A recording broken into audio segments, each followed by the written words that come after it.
Yeah, so we're going to talk about Trump, Trump, Trump, and Trump. We'll talk about Elon Musk in the middle, but basically Trump, Trump, Trump, Trump, Trump, Trump, and then kind of offshoots of Trump, and then just, stupidity.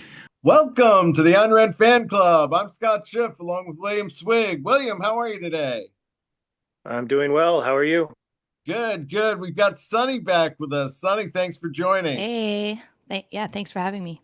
Absolutely. You got to love that opening tease with all that Trump, Trump, Trump. And we're actually going to go with his middle pick, Elon, in there. And Elon's role as it relates to objectivism, Ayn Rand fandom, and looking forward to the discussion. Yeah, we decided to talk about Elon Musk because he's in the news everywhere and making things happen, shaking up the government. So, and we also happen to think he's very much in the vein of an Ayn Rand hero, as opposed to some in the objectivist movement who are hating on him and seem to have some form of Elon derangement syndrome now. So the derangement is just spreading. But yeah, we're looking forward to getting into the nitty gritty here with Elon Musk. Absolutely. And one of the things that we're going to talk about is this recent Joe Rogan interview that he did. It gives him a chance to kind of, talk for a while. And in this first clip, Elon says that DOGE is the first real threat to the bureaucracy. The real threat here is to the bureaucracy. So, you probably saw, let's say, like Trump as a threat to our democracy, which is ironic since he was elected with the majority of the, popular vote. They started saying I was a threat to democracy.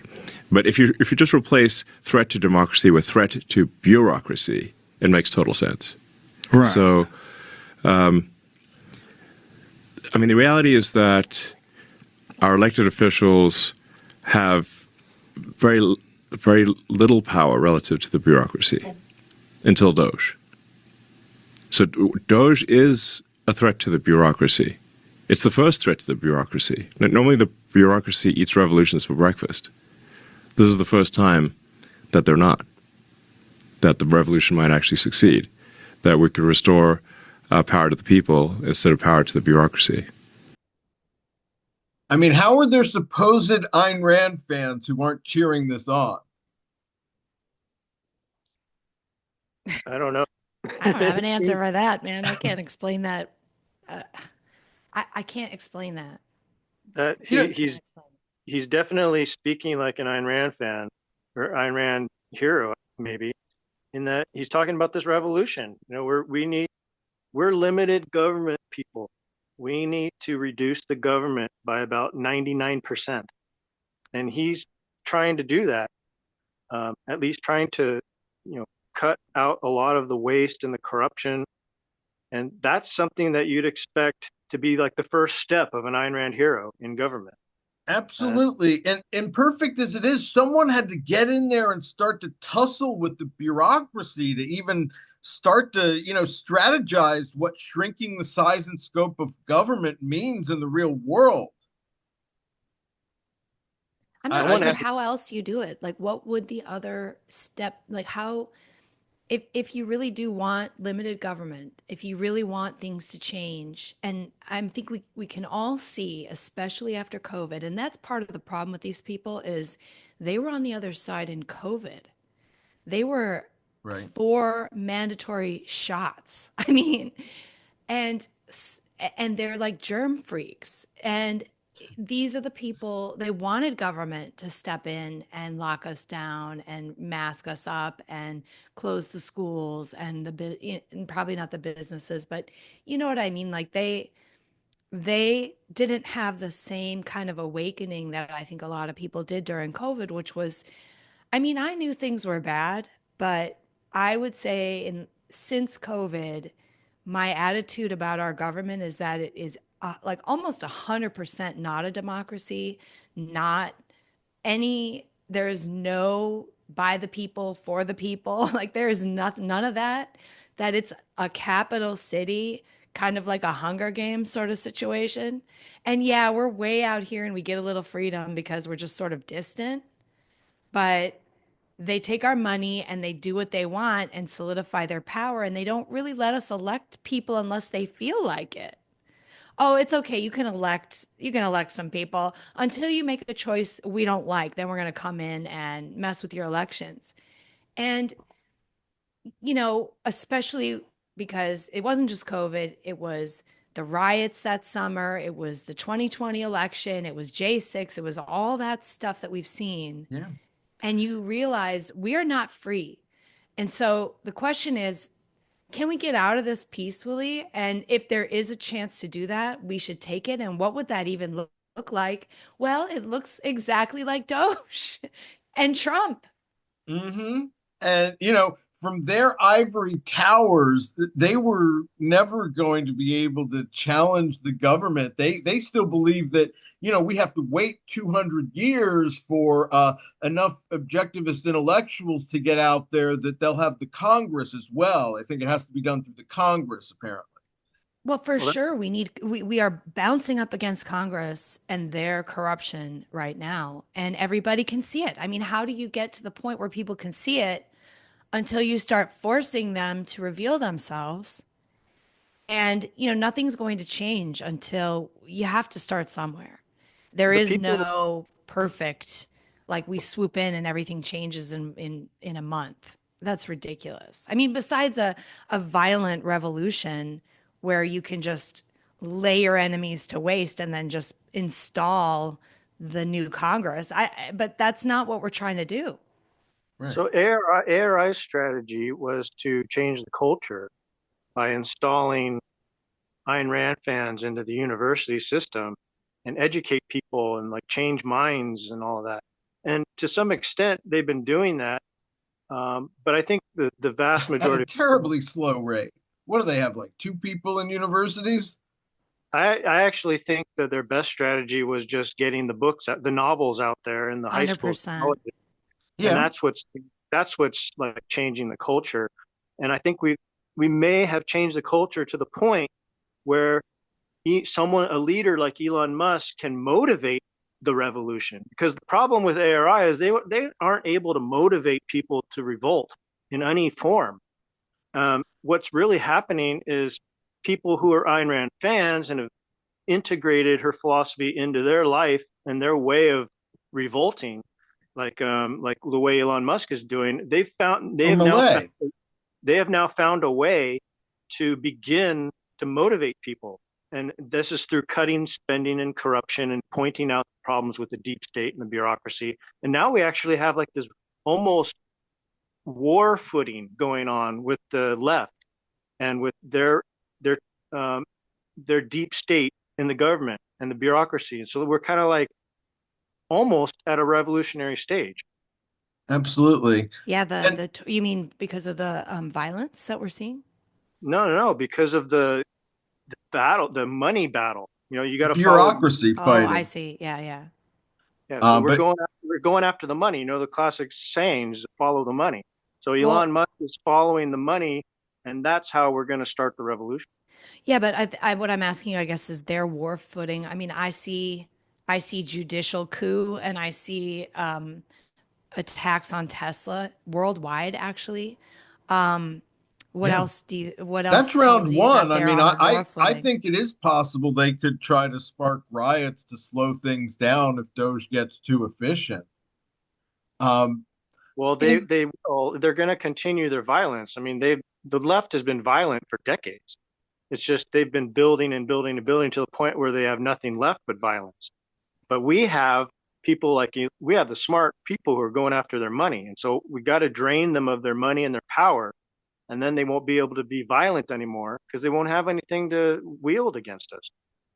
at least in That's the that, crazy thing, isn't it? With what Doge has already discovered, this UCIT fund and all of the stuff is that, I mean, and I kind of knew this was happening, but not to the degree that we were funding the left. That the yeah. entire activist left is funded by taxpayer money. And it was happening through, debt. In this next clip, Elon talks about how he doesn't consider DOGE optional at this point. The reason I'm putting so much effort into this is that I think it is a very dire situation. It's not it's not optional, basically. So,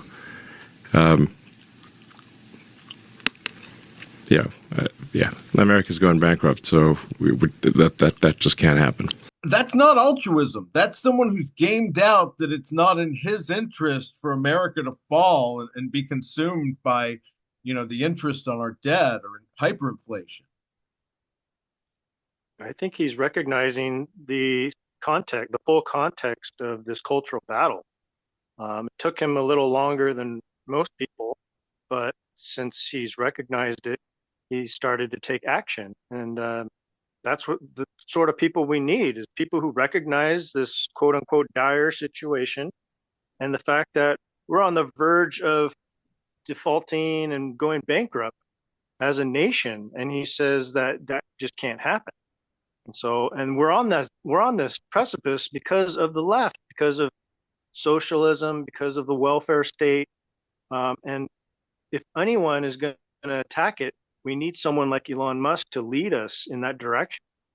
By the way, I consider the left to include like the uniparty Republicans who have also, spent too much. And I mean, because it was under like Bush that we got we always get new entitlements under the so-called right, but they're not really on the right. They're also high, these neocons are really leftists.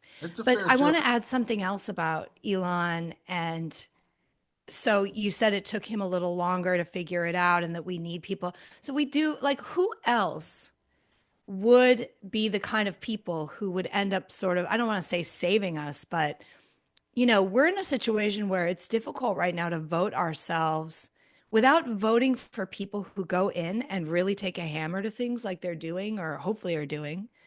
How else are we supposed to affect change?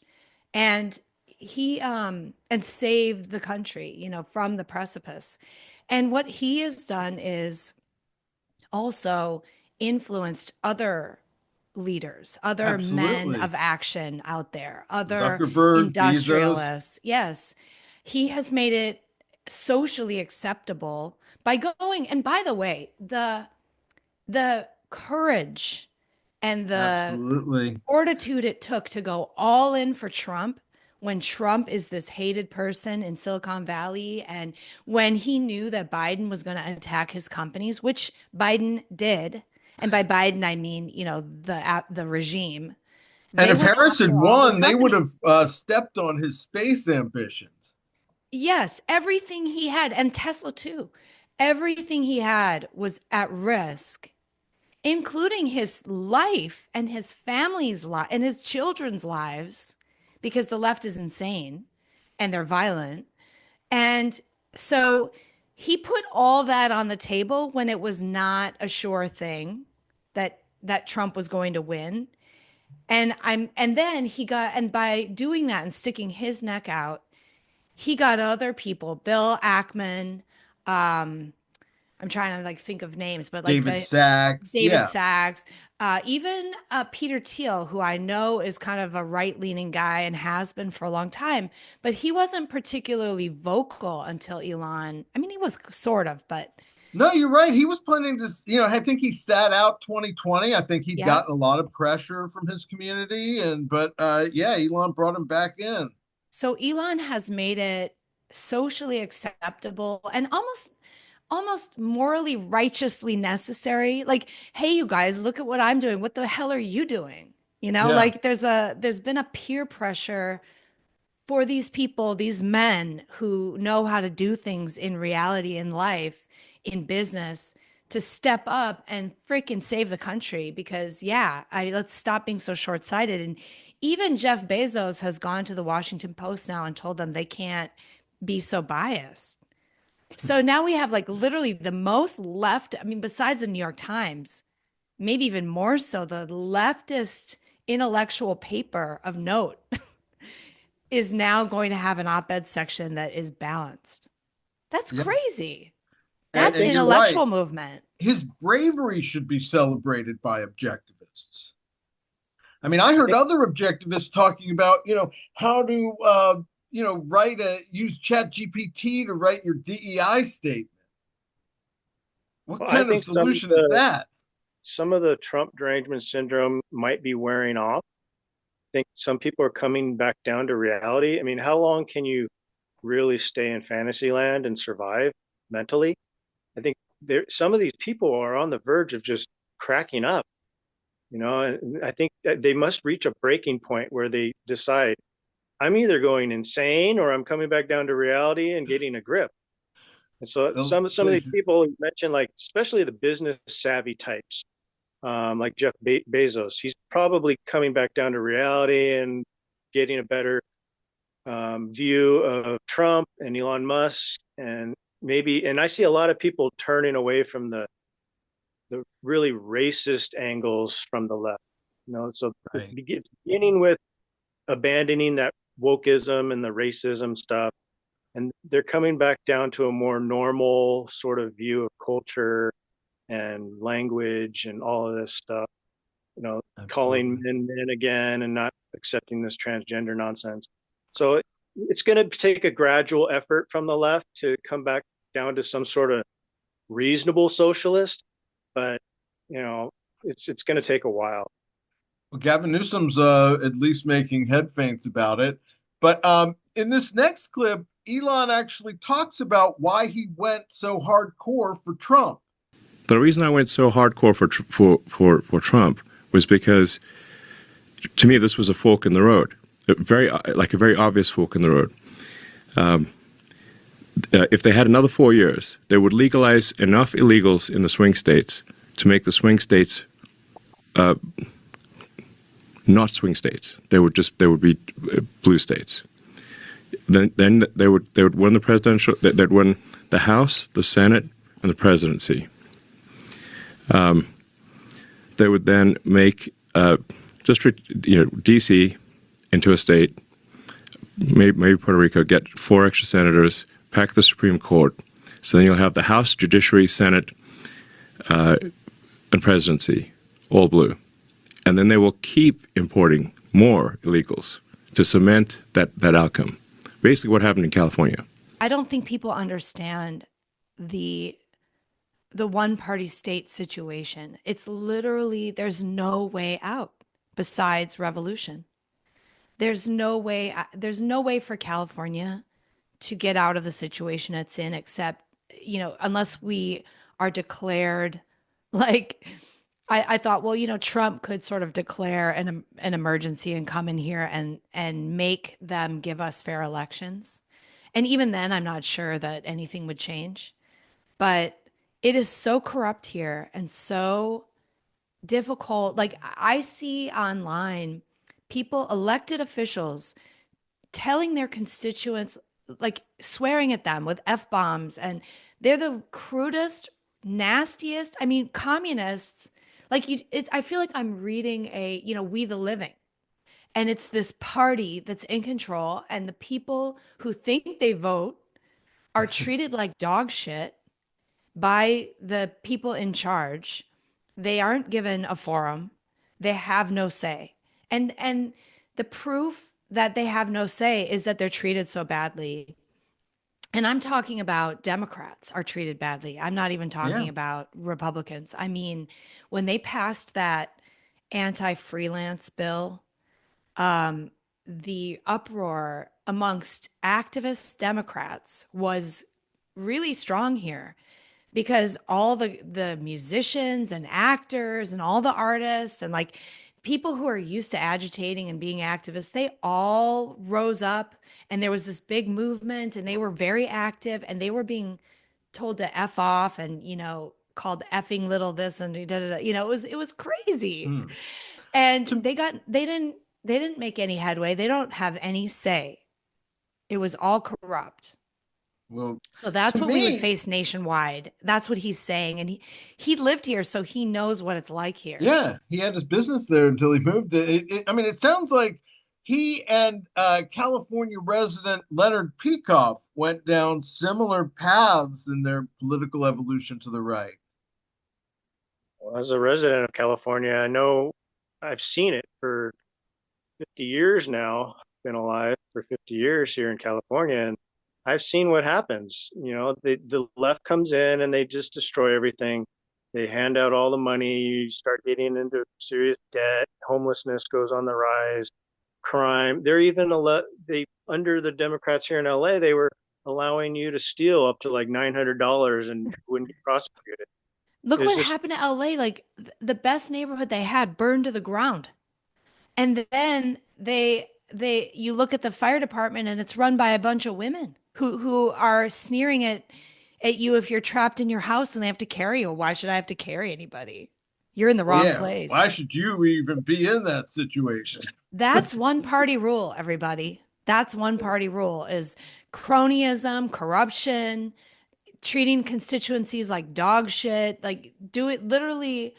The people who are running things are the most incompetent, DEI hire, favoritism. They don't have any skills at all. They have no desire to actually make the city run well. That is not at all in the top of it's not even in the top 20 of their to-dos. And they basically destroyed industries. Like Hollywood is crumbling. yeah. You know, it's going to take a miracle to get Hollywood back to its glory days because of this DEI and woke bullshit they put into the movies, which people don't like around the country. They like it here in Southern California, but they got to appeal to the rest of the world.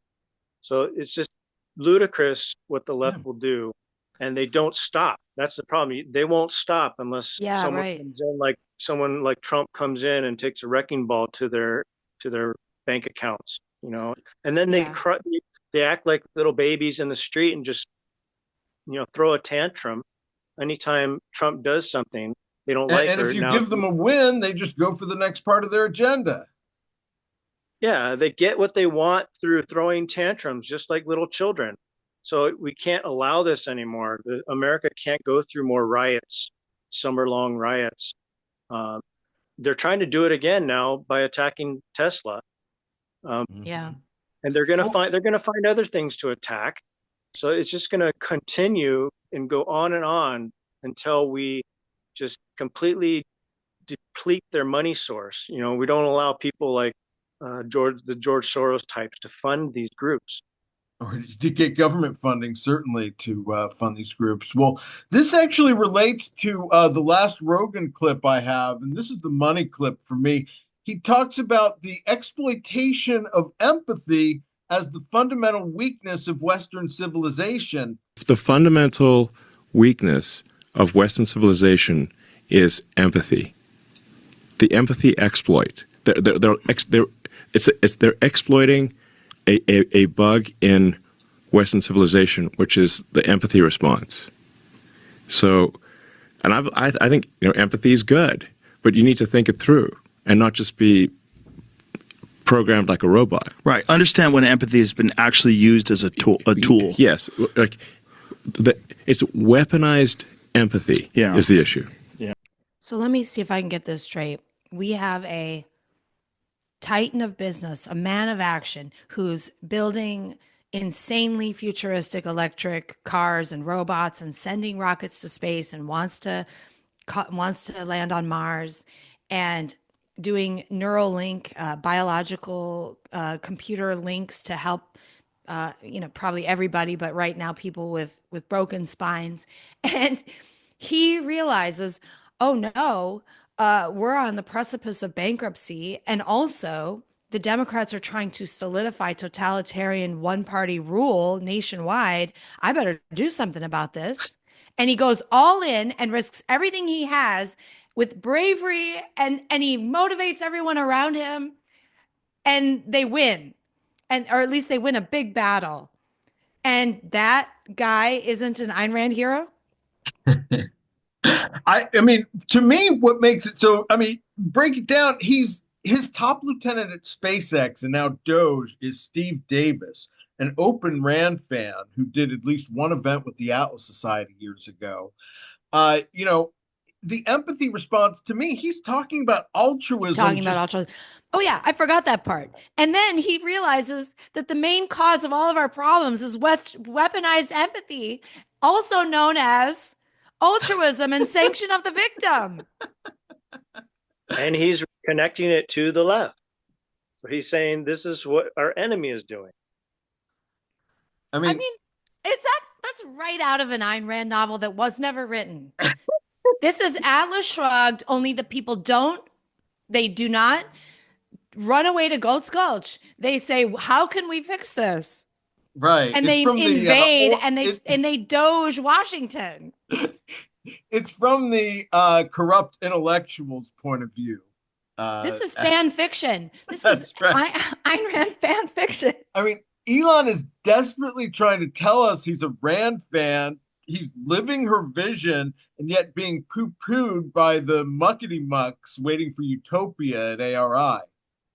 I don't know what that's too generous. They don't want utopia. They're envious little sneering nerds. That's at least their cover story.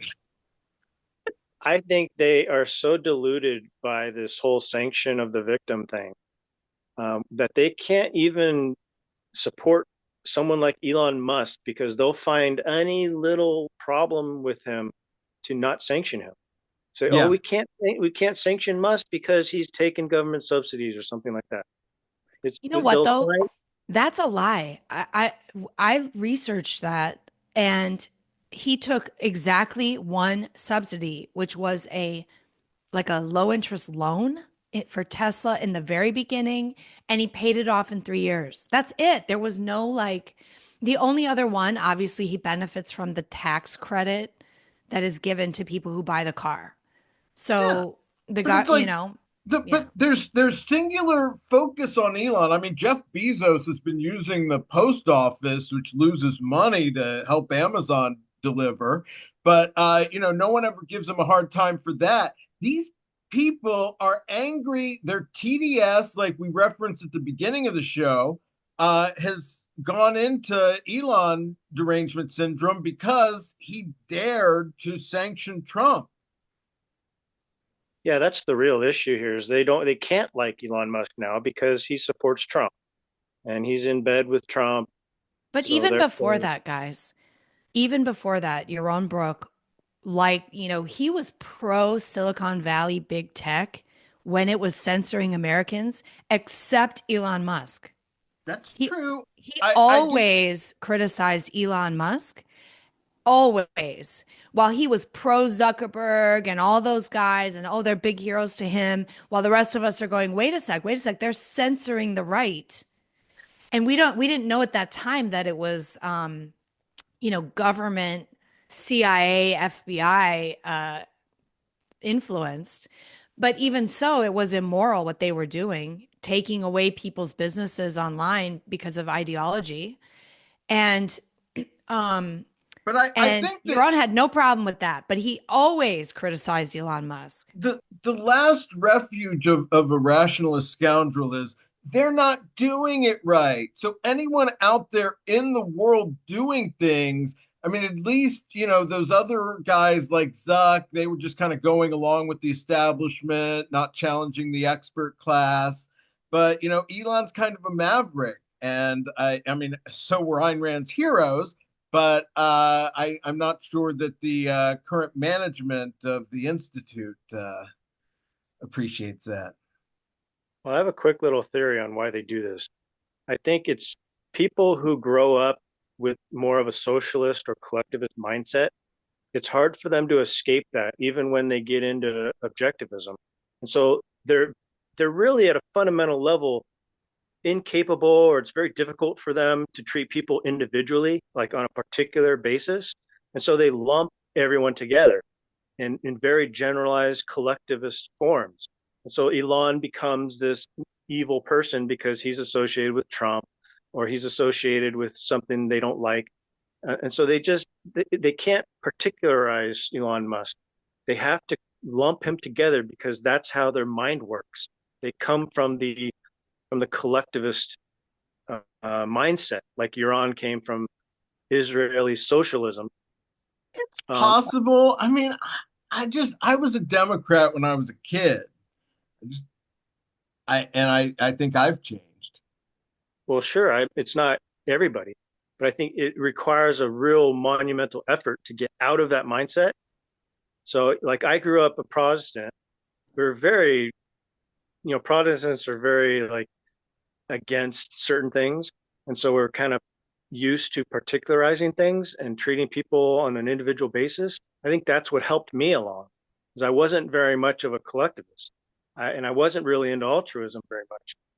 So I was always about what's good for me, and like I was always into my own little sports world and doing things in my own self-interest, and my parents encouraged that. So, but if you didn't have parents who encouraged an individualist mindset, then it's hard for you to grow out of that as an adult. But it's possible, just like it's possible to become a collectivist if you grow up as an individualist. It's possible to change your mind. But I Yeah. think in Yaron's case, maybe he just hasn't made the effort to fully invest himself in that individualist, particularized mindset. He has trouble going there. He'd say that he does, but in this interview, Musk talked about 2008 and having to decide whether to risk both of his companies. Like one of the most difficult choices I've ever faced in life was in 2008, and I think I had like maybe $30 million left, or $30 or $40 million left in 2008, and I had two choices.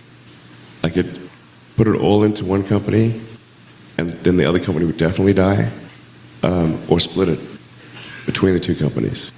But if I split it between the two companies, then both might die. And when you put your blood, sweat, and tears into creating something, and building something, it's like a child. And so it's like, which one am I going to let one starve to death? I couldn't bring myself to do it, so I split the money between the two. Fortunately, thank goodness, they both came through. God, that's just It's powerful. it's powerful. Yeah. He's so gentle and calm in the way he talks about, you know, the amount of effort it takes to start a business, especially one that's so innovative. There's no track for that company. You have to lay the track and you have to, like Right. He there's had no other astronauts telling him infrastructure. he couldn't do it. Yeah, everyone's against you. There's no way you fit in. I mean, a lot of entrepreneurs, it's hard enough to start a business that fits into a known industry, a known track. You can talk to investors and you can say, well, this is a company that does just what these other, I'm going to start a window washing company, and there are all these other window washing companies, and this is their margins, and this is how much we can expect, and here's how we're going to do this marketing campaign just like this other marketing campaign. And this is a guy who's doing something completely radically different, and both might never make it. Like, he may never figure out how to make an electric car that's affordable. But he believes that he can. And but who else is going to believe that until he actually does? And Right. so And it's he tried it. A lot of people just so don't try. the this is such an extraordinary human being, that you know what I'm saying? Like, this is a Absolutely. once in a century type of guy. Yeah. Maybe, since Da Vinci or something. I mean, he reminded me of Dagny and Hank fighting to save their companies. And what you talk about, Sonny, I mean, I go back to kind of great man theory, and, is history moved by great individuals? And that if they, is, how does that come about? And I don't want to get into what the left believes about, oh, it's life's lottery if you're smart or productive or something. I mean, it's still the choices you make. There are probably still other Elons out there that just for whatever reason decided not to kind of actualize themselves. That is a really interesting place to take this and think about it. I'm not sure what I think about that, but I'm starting to lean toward an attitude about history, and that certainly great men have a huge impact. And like even just look at Rand and what one person can do if they Yeah. achieve big things, and how Kind of they the can mother of the shift liberty things movement. and change things. And you know, great men do make massive shifts. And so when you talk about cultural change, how exactly is that even done? Is it done by installing a person in a woke university to teach a class and be surrounded by enemies? Is it done by changing politics for 4 years? How is it really done? And I think that this great man idea is onto something. You have to have, like, just look at our own revolution. That's a great man event. The And founders. and obviously the people to some degree were behind that, but only because the great men were distributing pamphlets. And also a lot of people were against it. There were a lot of American colonists who were dead set against that war. So Yeah. they had to drag the colonies kicking and screaming into that war, and they risked everything. And so here, and we had just enough great men to achieve it. And so I think like another thing that encourages me is when you have people like Elon come out, and what we were saying before with all these people kind of falling in line, and you have somebody like RFK Jr. who switches sides, and all of a sudden out of the woodwork we have all these kind of great, you know, not as great as Elon, but really ambitious, active people, smart Yeah. people getting on this train to fix our government. And you know, I don't agree with, like, RFK Jr. is a Democrat. I don't agree with his philosophy of government, but I can see in his language that he has shifted to a more liberty mindset in the last few years. And I think COVID did a lot to change people's minds in that direction, because Yeah. we're like looking at this top down and going, oh my God, if only the doctors were just free and felt free to say what they thought, we'd probably be in a better situation, you know? So Trump anyway. has billionaires in his cabinet. I mean, he puts new meaning to the term, proven track record required. I think the quote of him saying that he had to pick between these companies, and in the end he put half the money in each company. It shows he has the ability to make these tough business decisions and stick with his own gut or his own principles. And so he has this ability to be a radical leader and push forward the greatest idea, which is to make both of these companies succeed. Right. So I think that's an example of a great man, is that he has that ability. He doesn't fall back on the easier decision, which is just to put all the money in one company and let the other die. He wants both to succeed. That's the tougher challenge. He's about these tough challenges, going to Mars and building this great electric car. So he has that mindset, and that's ultimately, I think, what leads him to do things like DOGE. So this is like one of the hardest things government has ever done, and so it took someone like Elon Musk to get it done. People talked about it being like a side quest for him. Games have side quests for the main. It's so funny how much stuff he does. He's fully invested, obviously. Well, related to that, in this next more controversial clip, Elon lays out his case for why he believes it's very likely we're living in some kind of simulation. That 40 years ago, we had Pong, like two rectangles and a dot. That was what games were. Now, 40 years later, we have photorealistic 3D simulations with millions of people playing simultaneously, and it's getting better every year. And soon we'll have virtual reality, augmented reality. If you assume any rate of improvement at all, then the games will become indistinguishable from reality, just indistinguishable. Even if that rate of advancement drops by 1,000 from what it is right now, then you just say, okay, well, let's imagine it's 10,000 years in the future. which is nothing in the evolutionary scale. So given that we're clearly on a trajectory to have games that are indistinguishable from reality, and those games could be played on any set-top box or on a PC or whatever, and there would probably be, billions of such, computers or set-top boxes, it would seem to follow that the odds that we're in base reality is 1 in billions. Well, this is one of the problems I have with Musk, if I do have a problem. It's his high fantasy, the way he attributes statistics to these fantastical ideas he has. Like, how does he come up with that ratio? 1 in billions? I don't think that's right. I think that there's an error in the thinking there that will always increase the technology.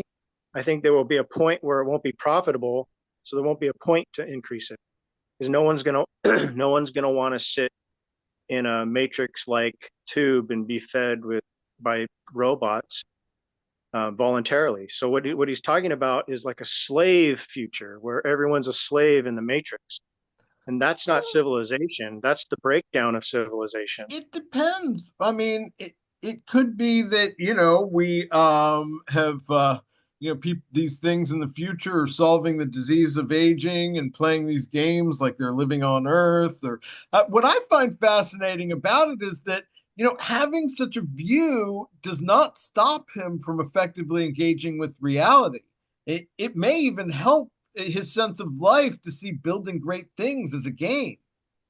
This may be the answer to death.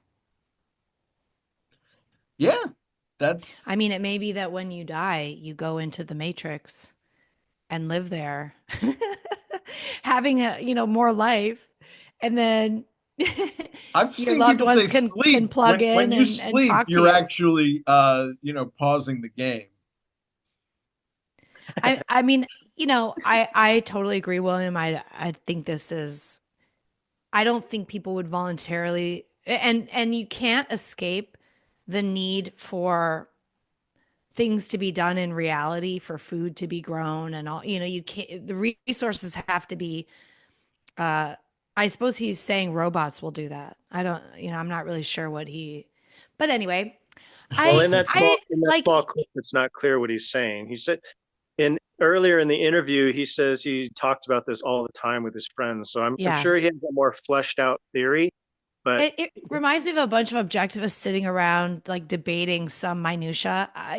Like if he wants to do that with his friends because it's a fun mental exercise, I don't care. Like, does that make you think less of him for the purposes of I just think helping to save the republic? You don't have to be card carrying closed objectivist to be able to do good things in life. What if he were a Christian and believed things that we consider ludicrously superstitious? Then I mean, Rockefeller was a devout Christian.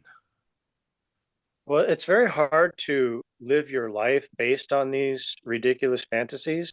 So, I used to be a Christian and I believed in God. And if I didn't live my life like that, the only problem I had was thinking God was watching me all the time. So I didn't want him to see certain things I was doing. But I grew out of that. Like what? So it didn't prevent me from doing it. So I was like, okay, God, you're a pervert, So I kind of rationalized. And I think that's what a lot of people do is they rationalize, their way out of it. And they just continue living their life the way they need to live it. Yeah. So this isn't going to prevent Elon Musk from building his rockets, but, his theory that we might build a city on Mars, that might be impossible, but he won't realize it or accept it until he gets to Mars and fails to build a city. So I think the fantasy can exist up to the point where it fails you. I mean, some of what's possible depends on engineering. He's enough of an engineering master that even though it may not be possible right now, it may be possible when he gets there. Okay, we'll see. I also I think his personal life is a shambles. I mean, all the children, all the weird IVF stuff, ex-girlfriends, and now like this journalist just had his baby and he's growing a little surrogate army with this employee that he has who's obviously just like a baby maker with him. It's just Is it kind because of he doesn't have enough time for sex? Is that why he does it this way? well, it sounds to me so he's got this woman in his circle, in his entourage that is having surrogate children with him. So she's carrying his children. I don't think they have a romantic relationship. But she's just literally willing to make baby after baby after baby after baby with him. And then he's on the side having girlfriends, and then one of them got pregnant and had his baby recently. So it's like, and I find the whole thing, I mean, we're talking about human beings that he's creating, and he's a little callous about that, but again, Rand also applied. I'm not trying to thought date that him, so Rand also thought that normal relationship rules didn't really apply to her foursome. I'm not trying to date Elon Musk. So for my purposes, like that's not what what I want him for. I want him for saving my country. And he's, it's like I mean, I'm not saying I'd turn it down. you have to, I mean, we can judge the man as a whole. And obviously everybody has pluses and negatives. I don't think that these things interfere, in my opinion, with what make him heroic and what his ability to do what he's promising to do and or trying to do. So, what do I care? It's not like his children are ridiculous. I mean, I know Mormon families with just as many kids. So I think it's fine that he wants a lot of kids. He certainly can support them. He's got enough money. So as long as financial support them being good to them. And fatherly support are two different things. And it's not that he has 19 children with the same woman. He has so many baby mamas at this point. He's got a different all... attitude and spirit about it, and he does have the money to fund it. But I just want to move on. This was a clip we were talking about, Sonny, because the opening clip of Yaron talking about Trump and throwing Elon in there had some revealing moments. And from that same show, Yaron in this clip almost sounds like he's defending Social Security's bookkeeping practices. A sense of how big this is. Between the ages of 120 and 129, actually in America, there are 0 people. Nobody lives to be over 120 today in America. According to Social Security database, supposedly, there are 3,472,000 people in the Social Security database. Now, the conclusion, of course, by Elon Musk and his DOGE, brainless DOGE people, is that this is a massive fraud. Massive fraud is being committed here. People who are basically dead are getting Social Security checks. We're talking not a few million, we're talking about like 60 million people are getting Social Security checks that should not. I mean, Elon Musk tweets, according to Social Security database, these are the numbers of people in each age bucket with the death field set to false. Maybe Twitter is real in a lot of vampires collecting Social Security. So a number of things here. Where do you start? So all this is basically unbelievable ignorance of the Social Security database from very smart people. So this clown, he refers to the young men of DOGE as brainless. And then literally, and then to make his argument, he has to say, these are smart people. I'm saying brainless means he doesn't agree with what they're doing. Well, they're smart, brainless people. They're smart and brainless, according to Yaron.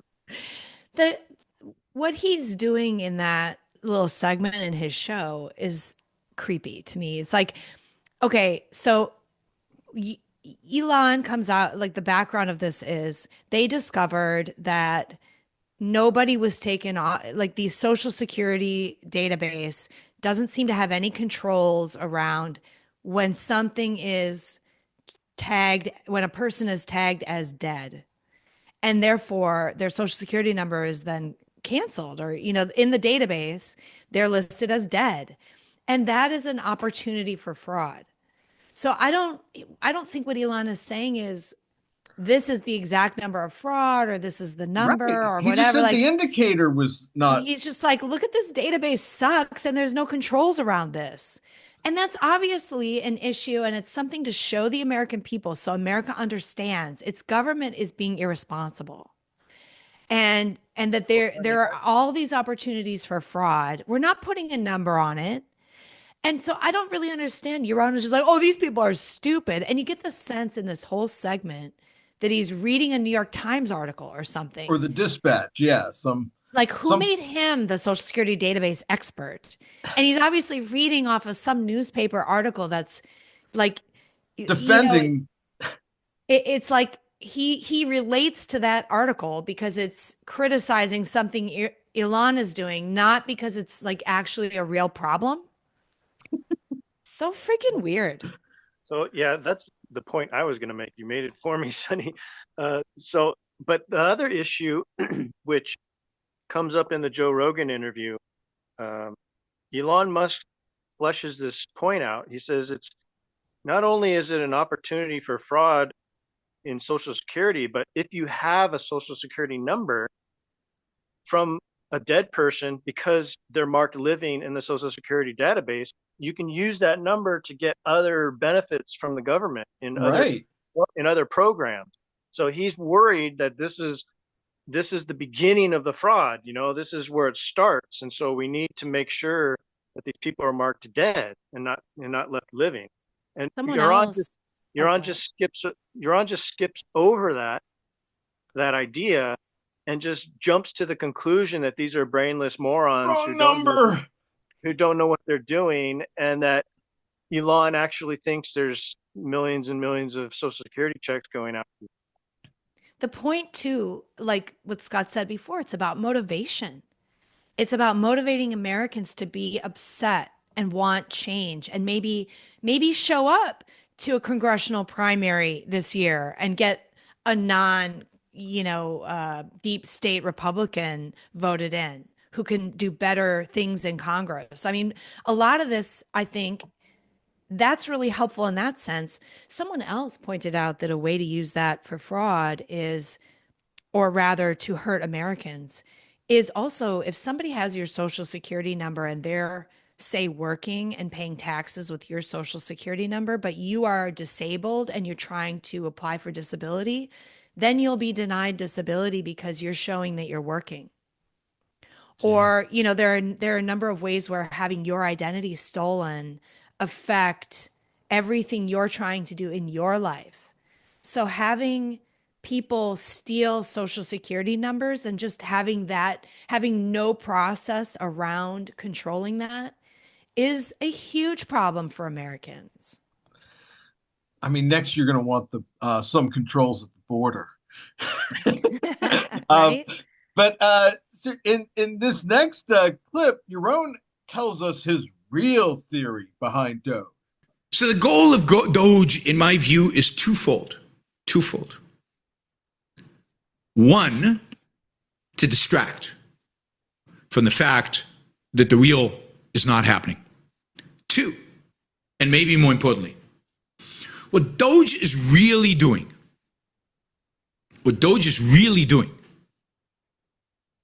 is it is cleansing government from political opposition.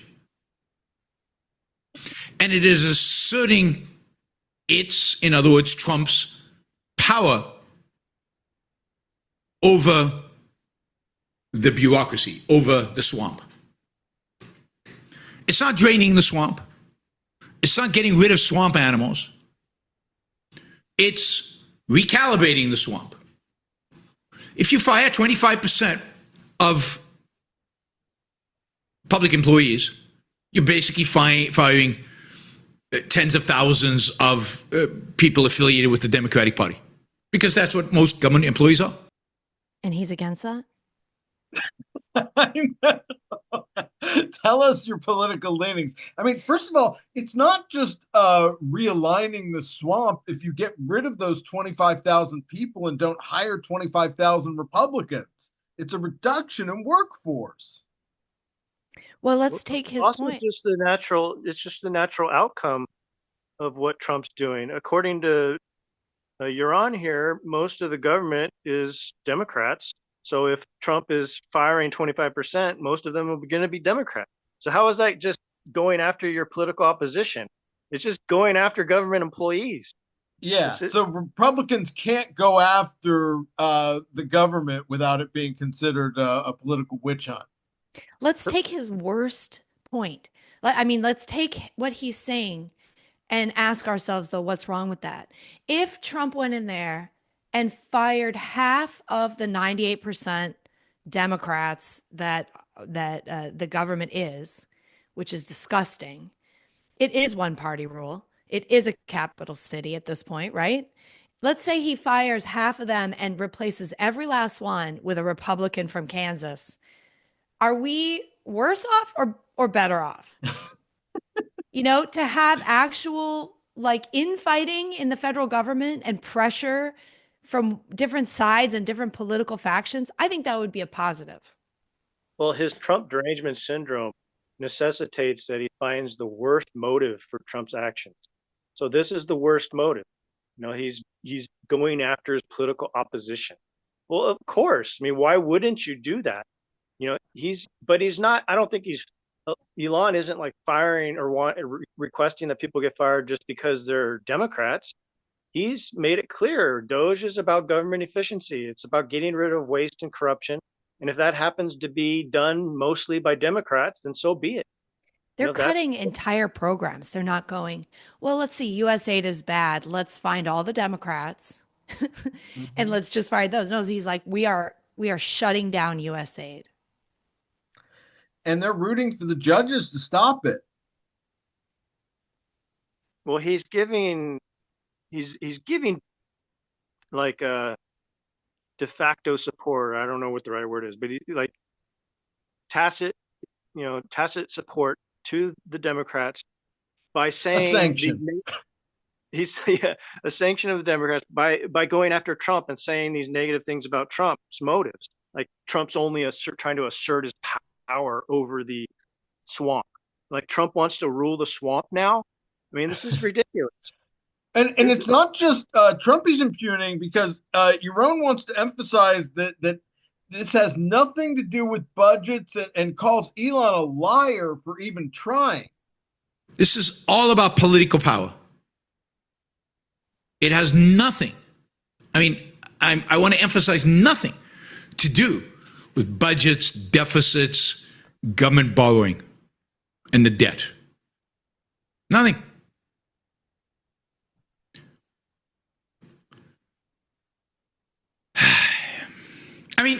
I believe that Musk wants to cut government spending, but he can't. He knows he can't. He's not stupid. He's lying in order to gain more power, so maybe one day he'll be able to do it. But he knows he can't do it. It's almost impossible to do. It is impossible to do without the cooperation of Congress. He is just finding reasons to be upset and not like To the call situation. Elon a liar. I mean, Elon is trying right now. It's like the first round. Trump gave them till July 4th of 2026 to even, give them the real changes. And but Elon's a liar for trying to do it now when he's going to do it later. But and also, to some extent, like there's truth in the fact that Congress has to codify this stuff, right? We have to have Congress step in and stop spending, and they're obviously out of control because they just did an omnibus. And I don't really understand, and I don't know why Trump was behind that, and that pisses me off, but whatever. Like, none of that is neither here nor there. The question is, like, compared to what? What would Yaron do in the same situation? Throw up his hands? Oh, it can't be done. It's impossible. All I can do is elect new congressmen. Well, how? How are you going to elect new congressmen if you don't shake things up and make people wake up? He's And not if even going all to try Elon for 100 does, years. He's just going to complain about anyone else he's going to trying. complain. And all Elon, if it's possible that this effort, this initial effort, could fail at actually making real, systemic, permanent changes, that's true. However, you have to start somewhere. And if all it does is reveal to the American people what is really going on, or, even like a sliver of what is going on in Washington, and waking up another, million people, it is a positive. It is a positive move toward real permanent change. Yeah. There seems to be He's some, just bitching. he is bitching, but there seems to be a little bit of tactic or strategy to his bitching. Like he seems to be trying to imply that Trump having power is a bad thing. Like he says, it's all about political power. There's nothing to do with budgets or cutting spending or whatever. Well, he's separating power from practical action. Oh my Like, God, that's such a good point. in order for Trump to do what he says he wants to do, he needs power. But Yaron's trying to spin this in a negative light. Like Trump is some dictator who's just trying to get power so he can rule over everybody, rule over the Right. swamp. But Like Biden and Harris were going to be better. Yeah, well, Trump is trying to get rid of the swamp. I don't know how it can be any clearer. But yeah, but I mean, Yaron is implying those things about lying and being for power about Elon too. I mean, so much for the orthodoxy appreciating a Rand-loving richest man in the world. I think because they get a case of TDS that bad, they end up judging everyone by how close they are with Trump. Yeah, because they have that collectivist mindset, the tribal mindset. They can't separate the two. They can't treat Elon individually. They can't even accept like the obvious motives for their actions. Usually you can tell someone's motive, by the way they act and sometimes by the way they talk. And to me, Elon's actions speak clearly to his motive for just getting the corruption out, getting the waste out.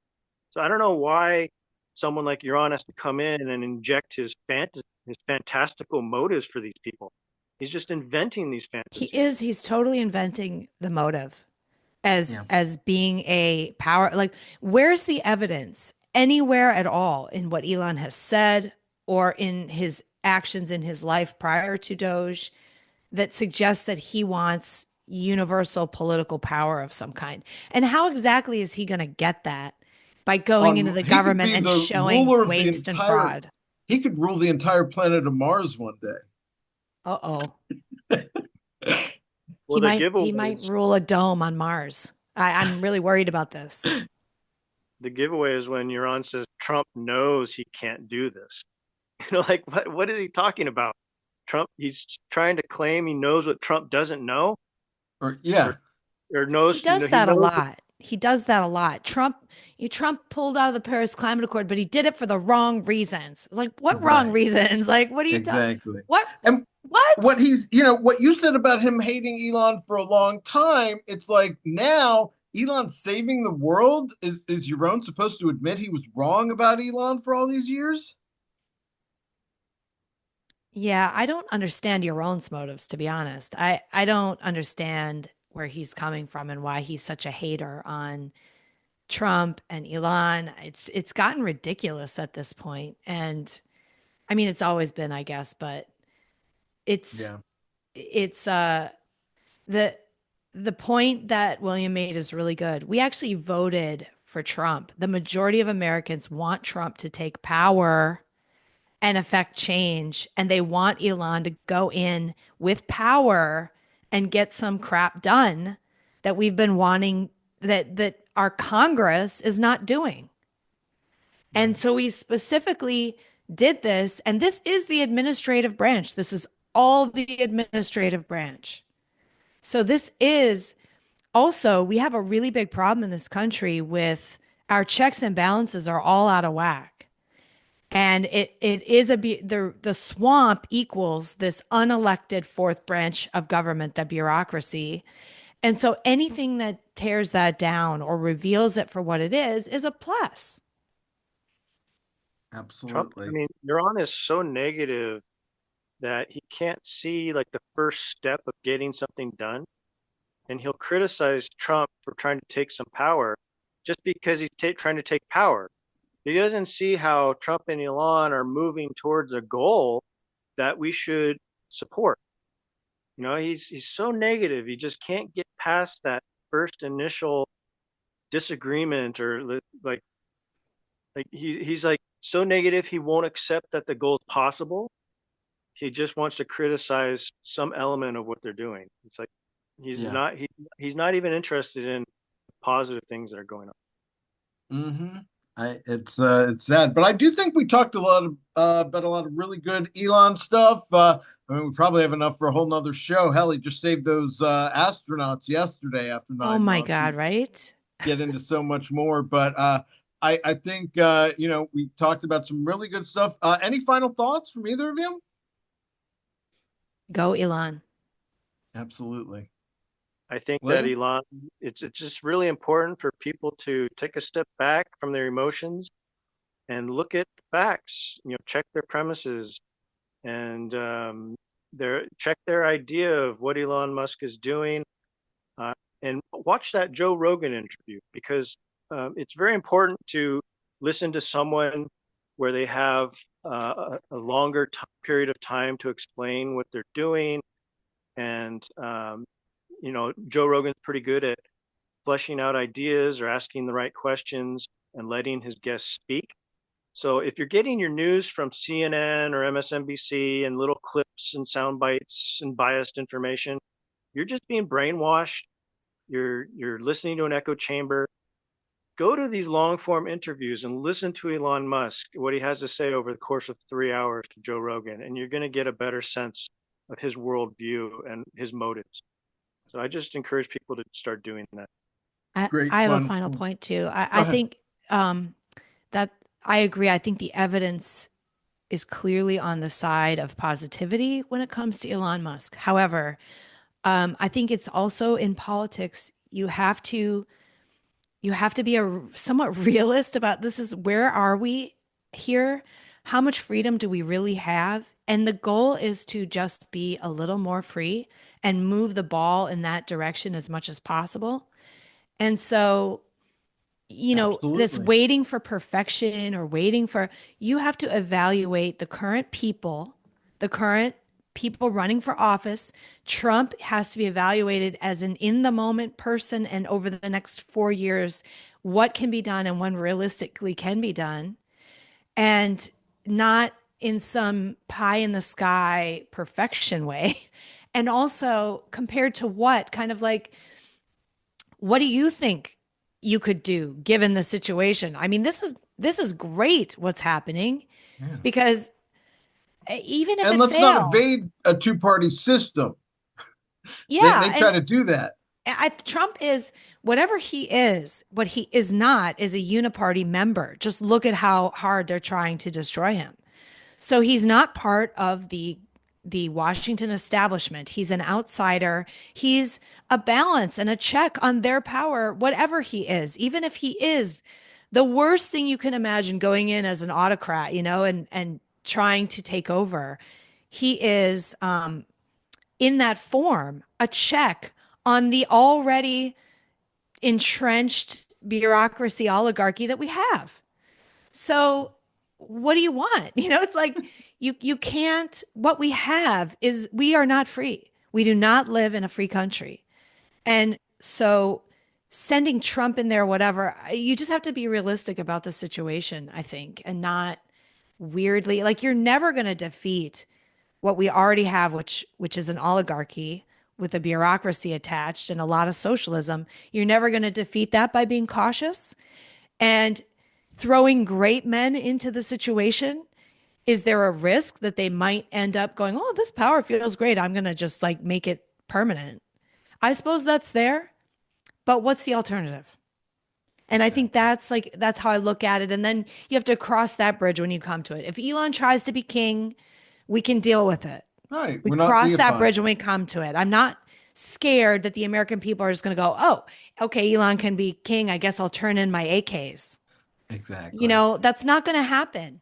That's- So, you know, let's wait until he actually shows signs of wanting that before we like go crazy about it. Like we have to take risks. Do you think George Washington, it was like a risk that he was so popular and so loved and so successful? And they offered him the kingship and he said no. It was a risky moment for our country or our freedom. Sure. And we came through it. So it's everything good takes risk. And so it's not going to be safe. We have to put these dynamic, brilliant, amazing people in place to do things that we need them to do because we can't do it. We can't do it alone. And we hope for the best. And if we don't get the best, we act then in that situation. You can only go forward and act on what you know and what's happening in reality. And so this just weird, like, what if he's gonna like after DOGE and then he's gonna do this and then he's gonna do that? He's gonna be so powerful that he's gonna then want to be king. It's like, that's complete fantasy at this point. Yeah, what if we let the left run things for 100 years? Oh, Yeah, wait, we already did that. Exactly. Like, what's the alternative? So we have to take risks and people have to be less risk averse in politics or nothing is going to get done. Great final point. Well, thank you so much, Sonny, for joining us. Thank you, William. Great insights as always. We're actually going to finish with a video of contrast that William made. And again, this has been the Ayn Rand Fan Club. I'm Scott Schiff, along with William Swig and guest host Sonny, and we look forward to seeing you next time. Take care. So, no, I mean, Elon Musk is completely detached from reality. But he's detached from reality in a Jordan Peterson way. And this suggests to me, yeah, that this is Jordan Peterson talking, not Elon. This suggests to me that Jordan and Elon sat down, maybe, you know, who knows, maybe with Joe Rogan or something, and decided on a PR strategy. A PR strategy.